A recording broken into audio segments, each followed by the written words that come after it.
James Turner for the untouchable true school sports.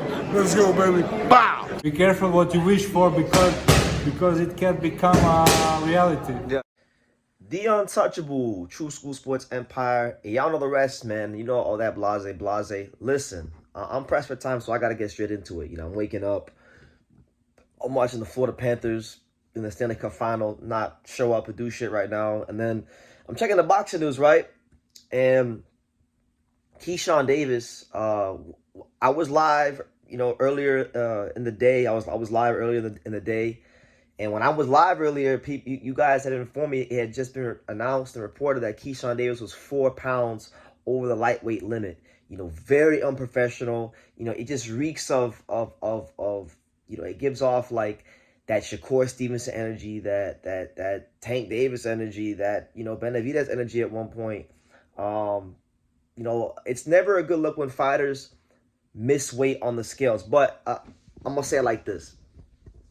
There's a fine line between, from what I've seen over the years, there's a fine line between missing the weight, killing yourself, looking dry, looking sunken in, and being physically not able to make the weight. And there's a difference between that and like literally not trying, And again, we're not with Keyshawn Davis. Maybe he did try, but it sure as hell don't look like it, because really and truthfully, how do you reconcile? How do you explain missing weight by 4 pounds? 4 pounds? Come on, man. It was 4 pounds. If it was maybe 1, maybe 1.5, okay. But 4 pounds? Nah, man. This really feels like, because let's call a spade a spade. All these guys at 135 that have gotten all this hype, and most of them haven't really done anything too crazy. They all have these moments, think about it. Like, Ryan came in overweight against Devin. Tank has been overweight before. I believe lost his title on the scale, if I'm not mistaken, against Fonseca. Shakur Stevenson, same thing when he fought Conceição. At what point do these guys at lightweight actually start being professionals? Because quiet as kept. And look, you guys know I'm not a Devin Haney fan, but Devin Haney's a professional, a true consummate professional of the sport. He actually went ahead and he's never missed weight. Teofimo Lopez has never missed weight. These guys actually make the weight. But nobody, when you look at the whole totality of the lightweight division, all the guys and the big names in it, nobody has really actually been quite as good as advertised. They've all been overrated at some point. So I say all that to say that Keyshawn Davis, it's not good. It's not good. And it makes you think, it makes you wonder about all those things he said in his interviews the previous day, the press conference. He's getting angry and he's getting all aggressive with Abdullah Mason on stage. Is that because he knew he wasn't going to make the weight that he decided to start shooting off his mouth? That's what it looks like. It looks like he really didn't mean what he was saying. And it looks like that, because he knows, I got a video clip of Keyshawn Davis on this channel of him saying that Abdullah Mason's a young killer, right? So he knows what it is. He knows Abdullah Mason can fight his ass off and might in due time butcher him and beat the brakes off of him. He's that kind of a fighter, even at his age. So maybe with him knowing that he wasn't gonna make weight, it gave him the courage to talk how he was talking, right? And then I watched the interview that he did with Fight Hype. And he was talking about pretty much how he wasn't interested in the Raymond Murataya fight. He wasn't interested because it wasn't an interesting fight. He's not interested in paying another sanctioning fee. He's saying that because he knew that he wasn't going to make the weight and he was going to be unprofessional. That looked bad. I mean, why would you duck Raymond Murataya? Like, Raymond Murataya is a cool little fighter, but like he ain't nobody to be out here like ducking and avoiding. But shit, that's what Keyshawn Davis was doing. So there was that. Teofimo Lopez, he said all of a sudden, that Teofimo Lopez is the only guy that he thinks would fight him, right? Teofimo Lopez is not lightweight. Teofimo Lopez is at 140, right? So he kind of showed his hand yesterday. And just to camp out on that for a second, you think the most dysfunctional star fighter in boxing is going to fight you? Teofimo Lopez won't fight anybody right now. Every time it comes time to step up to the plate for Teofimo Lopez these days, because he's still living off of what he did against Lomachenko. Let's be real, he still is. And Josh Taylor, like, Teofimo Lopez won't fight anybody. In the last 12 to 18 months, he's fought, or he's had chances to fight. Matias didn't fight him. Brian Noman didn't fight him. Ryan Garcia didn't fight him.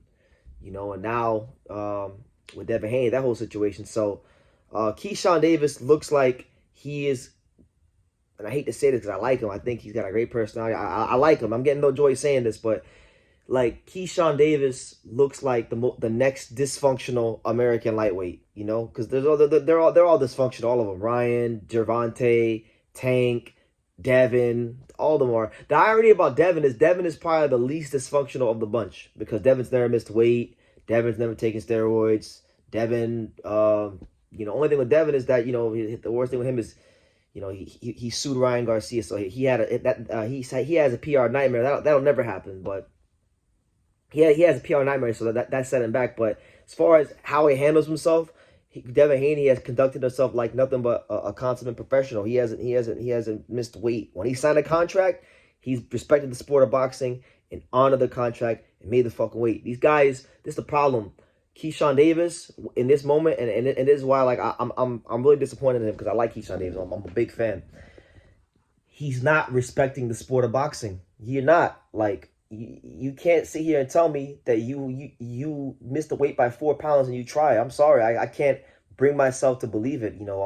I just can't. So that's one part of the equation. Let me tip my cap to Samson Lukowicz. Samson Lukowicz gets a lot of shit for how he's handled Dave Benavidez' career. But, Samson Lukowicz, who helps manage Edwin De Los Santos' career, promote him and whatnot. He and Team De Los Santos, they have decided to not allow De Los Santos to go through with the fight. So now it's bad enough Keyshawn Davis lost title on the scale, but now you're not even getting fight. You're not even getting paid. And I think that's the correct call for De Los Santos. I mean, De Los Santos, these lightweights don't want to fight him. They're all scared. Like Shakur Stevenson fought scared as hell of him. Keyshawn Davis saw that how scared Shakur was, and he decided he wasn't even going to try to make the weight. Disrespected the whole sport of boxing to fight De Los Santos. He thought that De Los Santos, because he comes from the Dominican Republic, and probably needed the money, had to fight for however long it was, 12, 18 months, however long it's been. He thought that he was gonna get an unfair advantage against De Los Santos and get an easy fight. But no, I respect Samson for this. They have shown integrity. They've shown that they care about their fighter, and they've shown that they're not going to play those tacky games that these fighters these days like to play. So good for him. I hope Top Rank compensates him accordingly, and I hope they get him a good fight.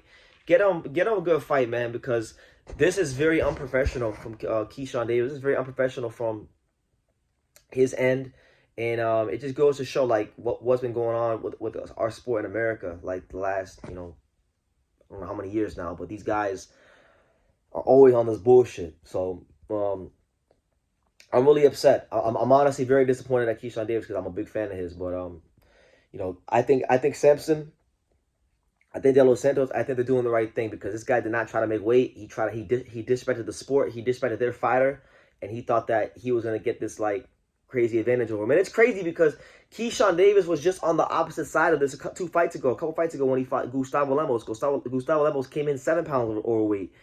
And now he's doing what Lemos, was doing to him. So they made the right call and good on them. Hopefully Top Rank can compensate De Los Santos for his wasted time. And hopefully one of these lightweights can find their balls and fight him properly because they either don't come to fight like Shakur, or they miss weight, or they get knocked the fuck out like Raul Valenzuela. Edwin De Los Santos is really like that. So that being said, those are my thoughts on Keyshawn Davis. It just feels like he's shaping up to be the next big disappointing American lightweight, or the next lightweight that doesn't quite prove to be as good as advertised. Very talented, very dynamic, but not as good as advertised. So hopefully,